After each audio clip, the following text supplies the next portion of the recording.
Karibu Juice African Story. The Angels Markers ndio kundi hatari zaidi la wahalifu wa kike kutokea katika historia. Walikuwa wakiua michepuko kwa sumu kali na mtu yeyote aliyewauzi huko Nagrave, Hungary.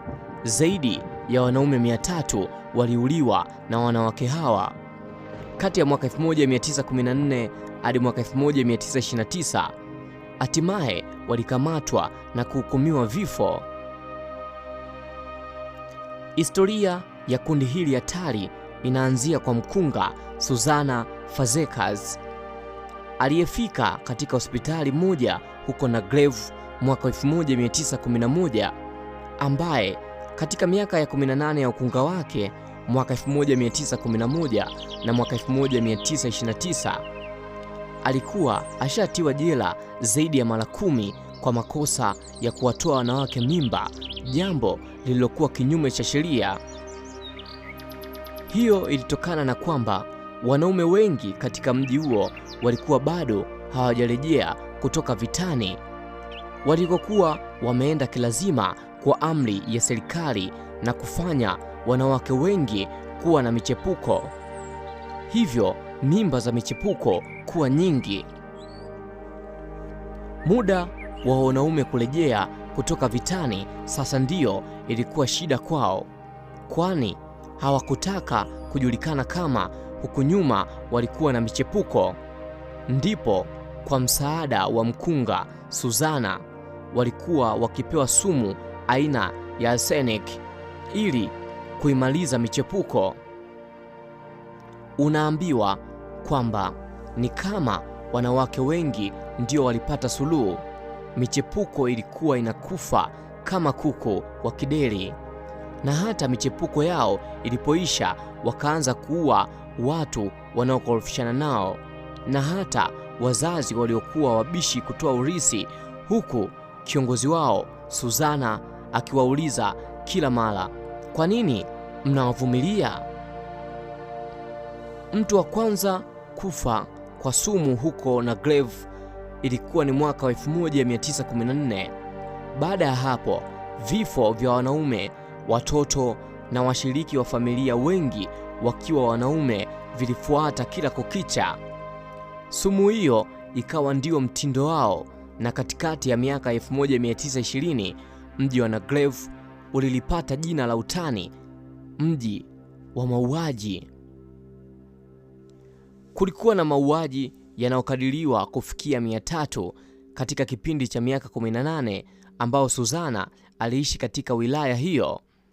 Alikuwa mtu wa karibu sana na mganga wa mji huo, na binamu yake ndiye aliyekuwa karani ambaye aliwasilisha vyeti vyote vya vifo na kufanya mauaji hayo yasijulikane haraka.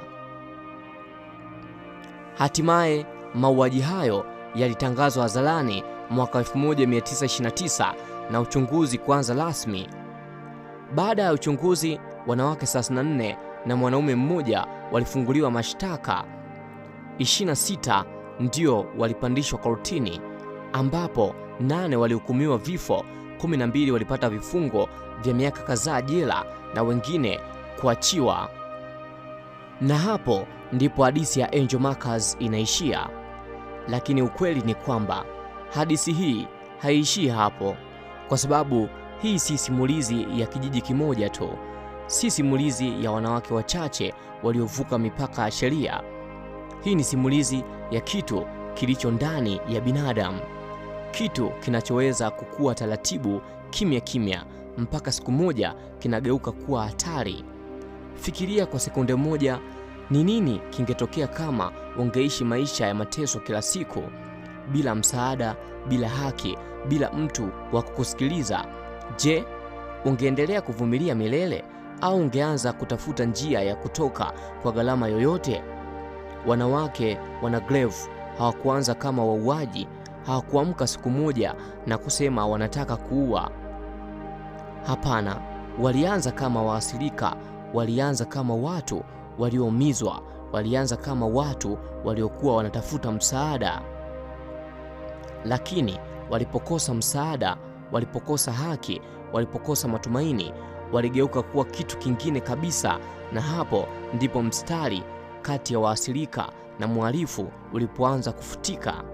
Je, walikuwa wabaya au walikuwa watu waliovunjwa na maisha hadi wakapoteza utu wao? Swali hilo linaweza kukaa kichwani mwako kwa muda mrefu, kwa sababu ukweli ni huu: uovu hauanzi kwa kelele, hauji kwa ghafla.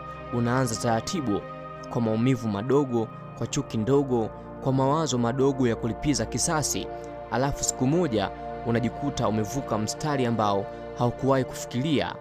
Na pengine hicho ndicho kilichotokea na Grave.